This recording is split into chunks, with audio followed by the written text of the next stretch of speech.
today, finally, we get to start the actual putting the motor into the car. This has taken 10.5 weeks to get this subframe from this guy. Took forever. I wouldn't really recommend him, but there's not many other places that make this subframe. So if you want his info or any other stuff about this swap, just go ahead and comment, and I'll answer every question you guys have. So let's get this started.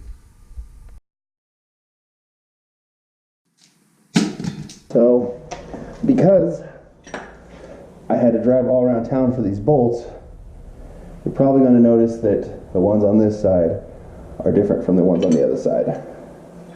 I'm also not 100% sure which way these are supposed to go on. They're supposed to go on like this or like that, but I can always change them if I put it on and realize it's wrong. So I'm just putting them on.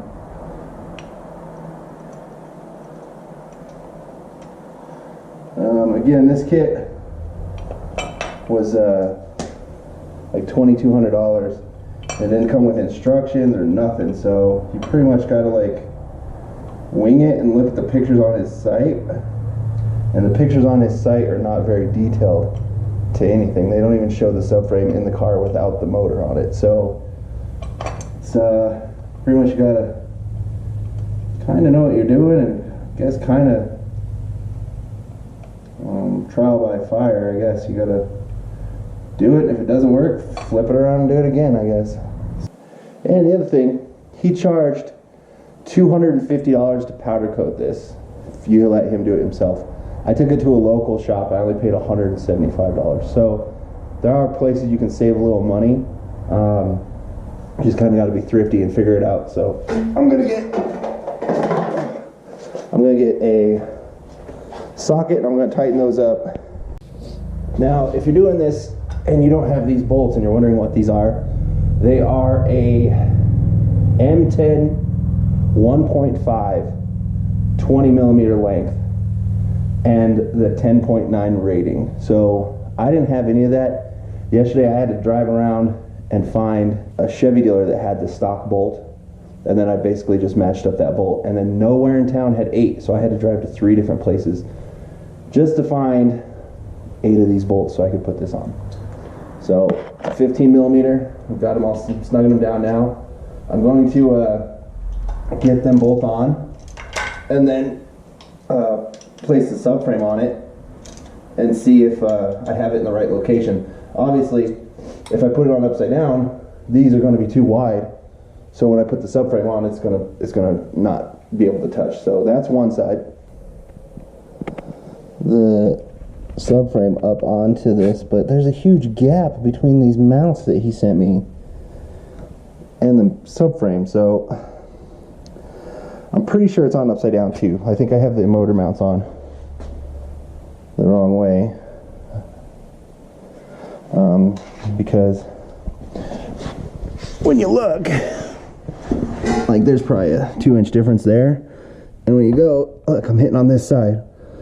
So I'm going to take that motor mount off, flip it upside down, and then try again.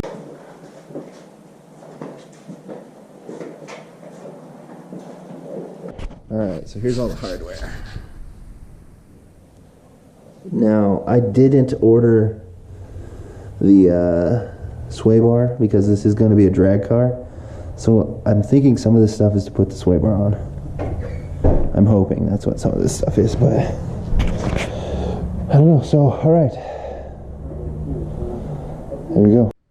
Alright, so I figured out part of this. You take the smaller heim joint, then there's this heim joint that's threaded. Okay, those two go together.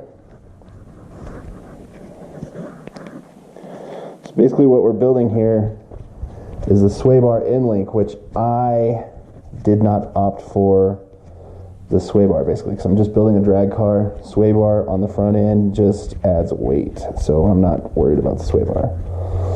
So there you go, you have that together. See, then you take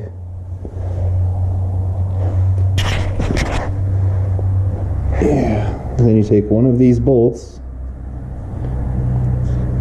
one of these spacers, which is the smaller spacer, and the second, or the first bolt that has this little gap with the smallest one that has no thread down here. And you're going to put it on bolt, washer, spacer, then you go eyelet through that, then you do spacer again, and then washer.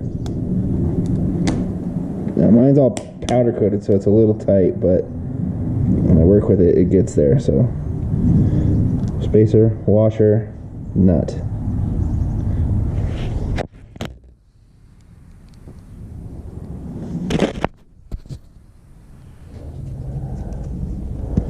So bolt, washer, spacer, heim joint, spacer, washer, nut. Okay, that's how on his website. That's the best I could find for how it is. So basically, on the other end, we're just going to repeat that. So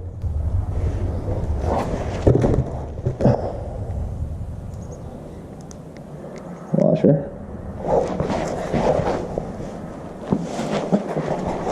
nut. So there's two like that. So you build those two out. That's part of it. There we go. So what I'm going to do now is put the hardware on the control arm. So I got to get two of the big ones and put them on the ends of here. So hang on. We got the heim joints in on one side. That was a little more difficult than it needed to be, probably mostly because of my powder coating, but they're in. So going to start on the other side. So I'm pretty sure that these four little bolts are the ones that bolt the bushing onto the front of the subframe for the sway bar. So I don't need those either, or the appropriate washers or nuts. So I'm going to put those all together and throw those in the box too. Alright, so I just made a discovery. See the big bolt, small bolt? Well, you get 6 heim joints. 2 of them are bigger, so they fit this, but everything else about them is the same. The thread, the length, everything.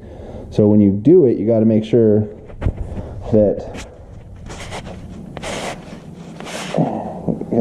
the one, you get the 2 set aside that are for the big bolts, and then there's 4 for the littler bolts. So the 4 littler ones are the ones that go on the control arm. I still don't know what the big one's for, so I'm working my way there. So hang on and we'll find out. So that left me with 4 of these medium-sized bolts, 8 washers, there's 2 of them on there, 8 washers and 4 nuts. And I was trying to figure out where those possibly could go, and I realized this little piece here, which I believe is for the steering rack. Pretty sure that is what these 4 are for. So I put 2 in already and put these last 2 in so I know where they are. Then all I have to figure out is the giant one. So and I'll show you that in a second. These are all the pieces I have left. I have a smaller spacer that doesn't have any threads. I have a big spacer that has threads all the way through it, and it looks like one end is bigger than the other. So I'm not real sure what that one is. Then I have the big bolt, the big eyelet heim joint. I've got 4 of these spacers, 2 nuts, and 2 washers.